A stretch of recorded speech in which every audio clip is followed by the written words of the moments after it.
The volcanic situation in Iceland is still highly uncertain, and yesterday there were speculation that maybe this would become a very, very large eruption. But as of this morning, new scientific data shows that the influx of magma into the magma intrusion has somewhat decreased, which indicates that the likelihood of the entire magma intrusion of 15 kilometers or a very, very long fissure of several kilometers would open, that has sort of lowered. So now that is sort of probably the most positive news that we have on the situation right now.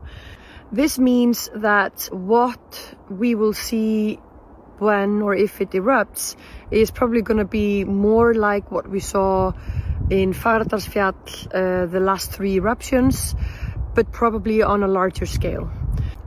It's not necessarily good news, but it's not as bad as initially suspected. The likeliest scenario right now is that there still will be an eruption. And unfortunately, over the past day or so, the sort of epicenter of where the earthquakes have been taking place is just north of the town of Grindavík, or even in the town of Grindavík.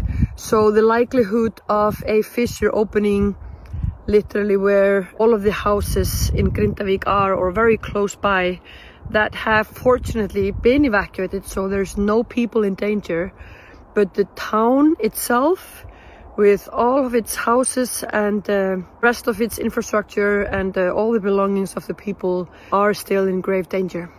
The second likeliest scenario, according to scientists, is that things will die down. While that is considered a slim possibility due to how close to the surface the magma is at the moment, it's considered to be less than 800 meters, which is 2,600 feet from the surface, and that is absolutely nothing. However, it could still die down, and we're all just crossing our fingers and hoping that that will indeed happen. The third scenario of it erupting essentially under the ocean floor, that it will be a submarine eruption with subsequent explosion, that is considered less likely, mostly due to the concentration of earthquakes, but also when looking at historic data. There has never been a submarine eruption in this area in history. Of course, it can't be excluded that it will happen, but that's considered the least likely scenario at the moment. So the situation is still quite serious, and everyone is a little bit on edge, but now it's basically just a waiting game. However, there are a few misconceptions that we think is worth addressing. So there's been a lot of comments on social media, even posts circulating about it not being safe in Iceland. This is not true. The danger zone is very limited to the area in and around Grindavík and the magma intrusion. It's not that the entire country of Iceland is in danger. That is absolutely not true. And even the city of Reykjavík, which is approximately 40 kilometers away, is not in any danger either.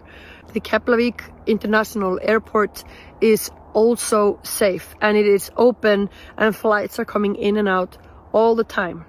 Of course, there is a procedure in place in case of an eruption.